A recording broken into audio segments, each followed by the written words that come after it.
Hi guys, welcome to I dream. నేను మీ Chanakya. And మనం చేస్తున్న ఇన్వెస్ట్మెంట్ ప్లాన్కి సంబంధించిన వీడియోస్లో మేము ఎక్కువగా ఇన్ఫ్లేషన్ అని కూడా యూజ్ చేస్తున్నాం. అండ్ ఇన్ఫ్యాక్ట్ చెప్పాలంటే వీడియో చూస్తున్న వాళ్ళందరికీ కూడా అసలు ఇన్ఫ్లేషన్ అంటే ఏంటి అనేది కూడా తెలియదు. అండ్ ఈ ఇన్ఫ్లేషన్ అంటే ఏంటి అనే దాని గురించి కూడా ఇప్పుడు మనతో పాటు డిస్కస్ చేయడానికి మన పర్సనల్ ఫైనాన్షియల్ అడ్వైజర్ విజయ్ కర్ణ గారు ఉన్నారు. మరి ఆయననే అడిగి తెలుసుకుందాం. అలాగే ఇంకొక డౌట్ అనేది కూడా ఉంది, అది మరి మాట్లాడేటప్పుడే నేను అడుగుతాను. Hi sir. హలో అండి. సార్, మన వీడియోస్లో ఎక్కువగా ఇన్వెస్ట్మెంట్స్ గురించి వచ్చేటప్పటికి ఖచ్చితంగా మనం యూజ్ చేసే వర్డ్ ఏదైనా ఉందంటే అది ఇన్ఫ్లేషన్. అవును. అసలు ఇన్ఫ్లేషన్ అంటే ఏంటో చెప్పండి. ఇన్ఫ్లేషన్ అంటే జస్ట్ ప్రైస్ పెరగడం అండి.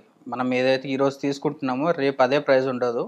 10 years తర్వాత అసలుకే ఉండదు. 30 years తర్వాత ఇంకా చాలా 3 times 4 times అట్లా పెరుగుతూ ఉంటుంది.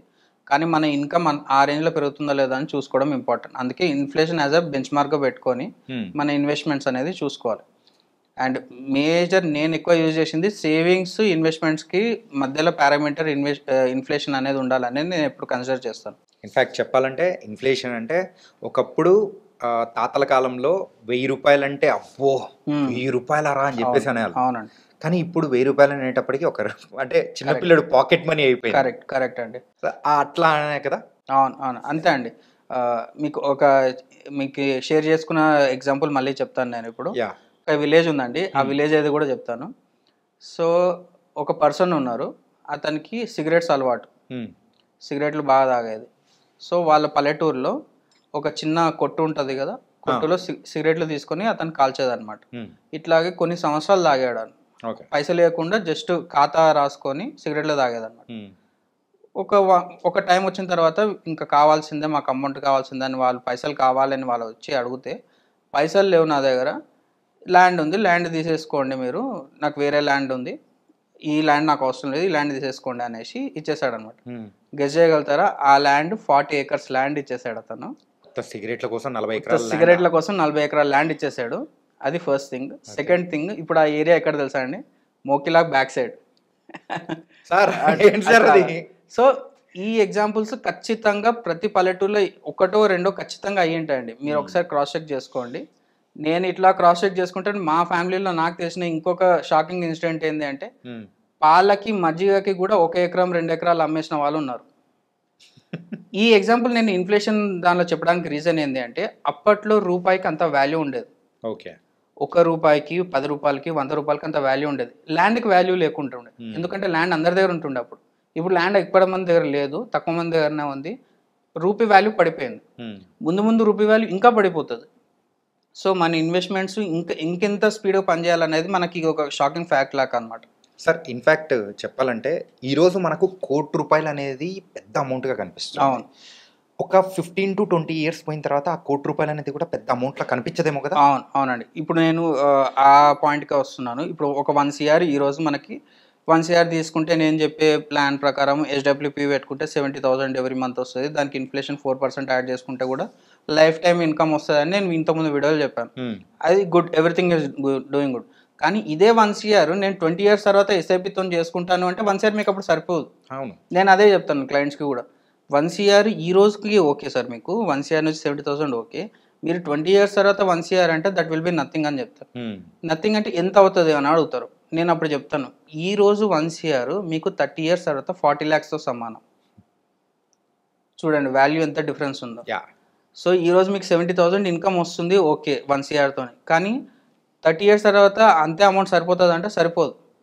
సో ఎప్పుడైనా సరే మనకి మేజర్ థింగ్ ఏం గుర్తుపెట్టుకోవాలి, రిటైర్మెంట్ ప్లానింగ్కి కానీ లాంగ్ టర్మ్ ప్లానింగ్ చేసుకునేటప్పుడు 10 times చేయండి మీ ఇన్వెస్ట్మెంట్ సైజ్ని. ఓకే, మీ ఇన్వెస్ట్మెంట్ గోల్స్ని 10 times చేయండి. మీరు 1 CR పెద్ద విషయం అని మీరు అందరూ అనుకుంటున్నారు కదా ఇప్పుడు, అంటే మన వ్యూవర్స్ కానీ కొత్తగా మ్యూచువల్ ఫండ్ గురించి తెలుసుకున్న వాళ్ళు 1 CR పెద్ద విషయం అనుకుంటున్నారు కదా, దాన్ని 10 CR చేయండి. 10 CR చేస్తే అప్పటికి ఇన్ఫ్లేషన్ యాడ్ చేసుకొని అదంతా కలిపి ఒక ఇన్ఫ్లేషన్తో కరెక్షన్ చేసుకున్నా కూడా you will be in better hands.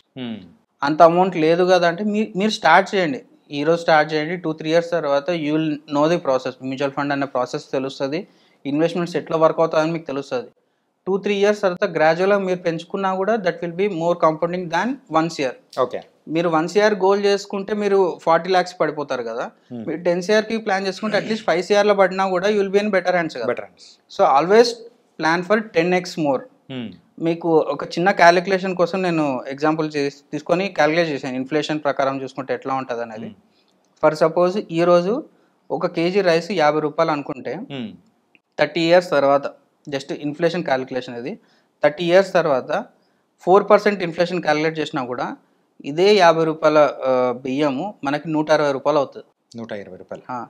అదే 5% ఇన్ఫ్లేషన్ వేసుకుంటే 216 రూపీస్ అవుతుంది. కాంపౌండింగ్, ఇన్ఫ్లేషన్ కూడా కాంపౌండింగ్ అవుతుంది కదా. 6% వేసుకుంటే 287 రూపీస్ అవుతుంది, అంటే almost 300 rupees. Just basic rice నేను చెప్పేది. చాలామంది ఇట్లా కూడా అర్థం చేసుకోవచ్చు, అదేదో ఆర్గానిక్ రైస్ లేకపోతే బ్లాక్ రైస్ అదంతా కాదండి. జస్ట్ బేసిక్ రైస్ మనం ఏదైతే రెగ్యులర్గా తింటామో ఆ రైస్ ఈరోజు 50 రూపీస్ ఉంది అంటే 30 years తర్వాత 300 రూపీస్ అవుతుంది. అండ్ అట్లాగే ఆయిల్, రెగ్యులర్గా వాడే ఆయిల్ ఈరోజు 150 రూపీస్ ఉంది అనుకుంటే 6% ఇన్ఫ్లేషన్ వేసుకుంటే 861 రూపీస్ అవుతుంది పర్ లీటర్. సో మీరు ₹1,00,00,000 సంబంధించింది మనకి డైలీ ఖర్చులకు కూడా సరిపోవు. అందుకే 10 times ప్లాన్ చేసుకోండి. అండ్ నెక్స్ట్ వీట్ వచ్చేసి ఈరోజు 30 రూపీస్ మనం పర్ కేజీ అనుకుంటే ఇన్ఫ్లేషన్ క్యాలిక్యులేట్ చేసుకుంటే 172 రూపీస్ అవుతుంది ఒక కేజీ గోధుమ. ధరలు కూడా ఎక్కడికో వెళ్ళిపోతున్నట్టు. అంటే ఈ రోజు అది పెద్ద అమౌంట్ అన్నట్టు అనిపిస్తుంది, పెద్ద అమౌంట్ అనిపిస్తుంది, కానీ అది రియాలిటీ అవుతుంది. అందరికీ గుర్తుకుందో లేదో నేను నెక్స్ట్ చెప్పే ఎగ్జాంపుల్ టమాటోస్. ఈ రోజు టమాటో పర్ కేజీ 40 రూపీస్ అనుకుందాం, అంటే ఓవరాల్గా యావరేజ్ 40 రూపీస్ అనుకుందాం.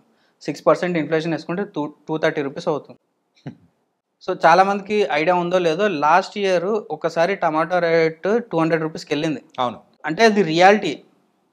ఈ రోజు కాకపోయినా 30 yearsలో 200 రూపీస్ టమాటో అనేది 30 years కాదండి, ఇది చాలా మినిమం. యాక్చువల్గా 6% చాలా మినిమం. హైపర్ ఇన్ఫ్లేషన్ నడుస్తుంటుంది ఒక్కొక్కసారి మన కంట్రీస్లలో. ఇది 15 yearsలో అయినా కూడా పెద్ద ఆశ్చర్యం లేదు. సో మన ఇన్వెస్ట్మెంట్స్ ఇంకా స్పీడ్గా రన్ అవుతేనే మనం సేఫ్ హ్యాండ్స్లో ఉన్నట్లు అనమాట. ఓకే. సో ఎప్పుడైనా సరే మనము 1 CR అనుకుంటే 10 CRకి ప్లాన్ చేసుకోవాలి. మీకు ఈరోజు 10 CR రిక్వైర్మెంట్ ఉంది అనుకుంటే మీరు దానికి 10 times 100 CR ప్లాన్ చేసుకోవాలి. కొంతమంది క్లయింట్స్ నన్ను అడిగిన వాళ్ళు ఉన్నారు, 100 CR ప్లానింగ్ ఎట్లా చేయాలని కూడా అడిగిన వాళ్ళు ఉన్నారు. సో మీరు అంతగానో ఎందుకు ప్లాన్ చేసుకుంటున్నారంటే they know very well, inflation గురించి వాళ్ళకి బాగా తెలుసు. ఓకే.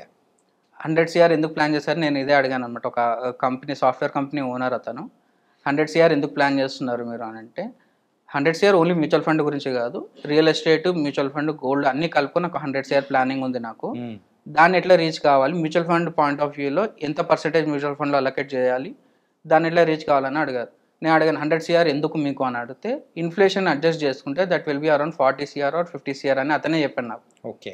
సో ఎవరికైతే ఇన్ఫర్మేషన్ ఉంది, ఎవరికైతే ఎక్కువ నాలెడ్జ్ ఉందో వాళ్ళు ఇన్ఫ్లేషన్ ఖచ్చితంగా కన్సిడర్ చేస్తారు. ఫినాన్షియల్ ప్లానింగ్లో డెఫినెట్గా మిస్ కాకూడని పాయింట్ అంటే ఇన్ఫ్లేషన్. ఓకే. డెఫినెట్గా మీరు ఎప్పుడైతే ఇన్వెస్ట్మెంట్ చేస్తున్నారో 10 timesకి ప్లాన్ చేసుకుంటేనే అట్లీస్ట్ ఒక 50% రీచ్ అయ్యే ఛాన్సెస్ ఉంటాయి.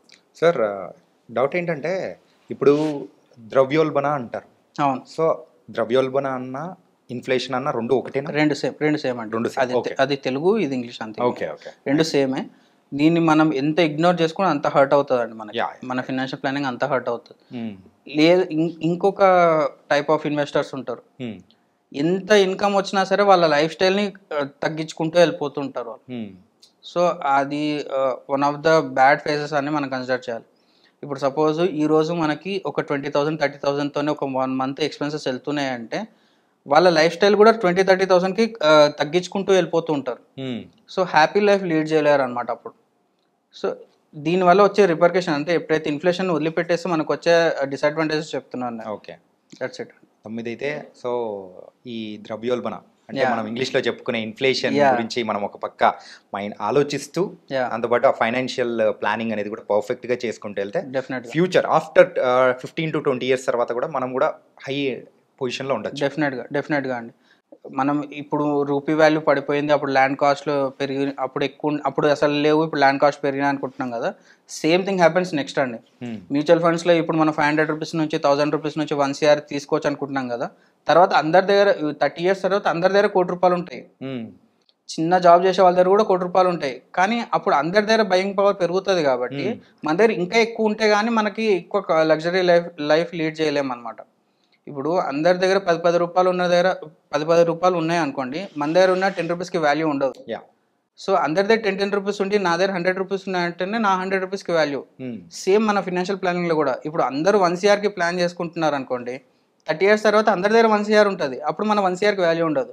అప్పుడు మనం 10 CRకి ప్లాన్ చేసుకుంటేనే మన 10 CRకి వాల్యూ ఉంటుంది. రైట్. సో ఈ పాయింట్ని ఎవరు మిస్ కావద్దు అనేది నా సజెషన్ అనమాట. కానీ మీరు చెప్పిన అంటే మనం ఈరోజు డిస్కస్ చేసుకున్న ఈ కాన్సెప్ట్లో మొత్తం మీద నాకైతే ఆ మోకిల 40 ఎకరాలది మాత్రం అసలు మైండ్ బ్లాంక్ అయిపోయేలా డెఫినెట్గా అండి. చాలా ఊర్లలో, చాలా పల్లెటూర్లలో, రూరల్ డిస్ట్రిక్ట్స్లలో ఒక 40-50 years బ్యాక్ అందరి దగ్గర జరిగిన ఇన్సిడెంట్స్ అండి ఇది. కాకపోతే చాలా మందికి తెలుసు, బయటికి చెప్పారు అంతే. చెప్తే వాళ్ళ ఫ్యామిలీ రెప్యుటేషన్ తగ్గుతుందని చెప్పారు కదా, తప్పితే వేరే అందరికీ తెలుసు అండి ఇవి డెఫినెట్గా అయినాయి. ఎందుకంటే అప్పుడు ల్యాండ్ వాల్యూ లేదు, ల్యాండ్కి వాల్యూ లేదు, అగ్రికల్చర్ వ్యవసాయం చేసుకుందామన్నా మనుషులు దొరికేది కాదు అప్పట్లో. సో ఇప్పుడు కంప్లీట్ కమర్షియల్ అయిపోయింది, అవి రెసిడెన్షియల్ ప్లాట్స్ అయిపోతున్నాయి కాబట్టి దాని వాల్యూ పెరిగింది అంతే, డిఫరెన్స్ ఏం లేదు. Thank you so much sir. Inflation గురించి చాలా చక్కగా వివరించారు. తర్వాత ఫైనాన్షియల్ ప్లానింగ్ అనేది ఎలా ఉండాలి, ఎంత కాన్షియస్గా ఉండాలి అనేది కూడా అర్థమయ్యేలా చెప్పారు. డెఫినెట్. థ్యాంక్ యూ అండి.